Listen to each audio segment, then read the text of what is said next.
आपकी पार्टी का क्या स्टैंड है? Before Priyanka, you speak because you missed out of the introduction. I just wanted to request you that this roundtable conference wants to primarily focus on what tools can be utilized inside the House of the Parliament to draw the attention of the government, like adjournment motions, like questions, like tabling private member bills, etc. So if you could also include that in your speech. So thank you so much for your kind words. Firstly, about me, I had no idea that I had fans in New York and they respond to my tweets. So thank you so much. Thank you, Kavitha ji, for making me a part of this discussion, the roundtable discussion.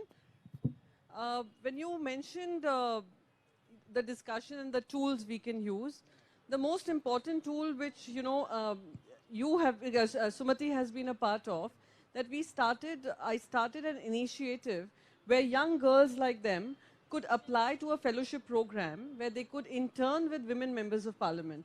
Women, supporting women, helping them with research, and they giving them their experience and exposure and a platform. And from there on, they would intern for 3 months with a policy think tank. So that when they go as, as someone with that fellowship, they are equipped not just to speak up on politics, but also on policy.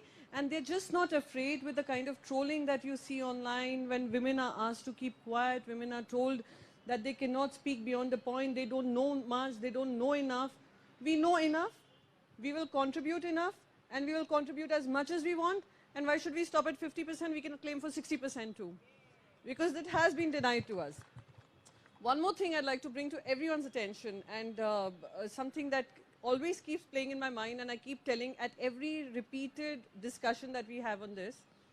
USA had to fight, the women in USA had to fight for their right to vote.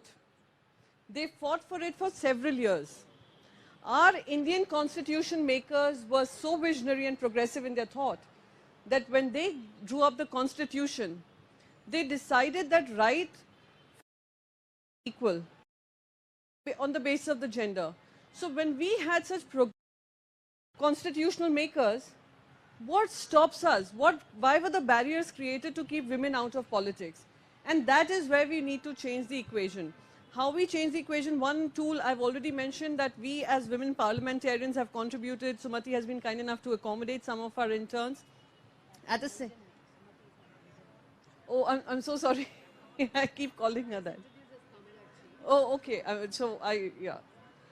The other part that we do, which I have also spoken about through my private members bill, is not about, I would say particularly about reservation, but about making policy and politics accessible for women. Every point in the parliament, and people keep telling me that women angle every. I said, I am a woman.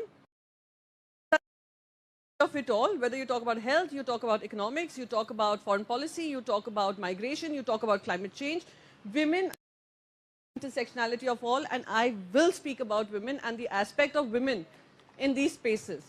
So in all my speeches, I'm very conscious of the fact how when we are discussing whether it's abortion rights, whether it is about termination of pregnancy, I make conscious effort to ensure that all points are heard and all points are recorded in the parliamentary records.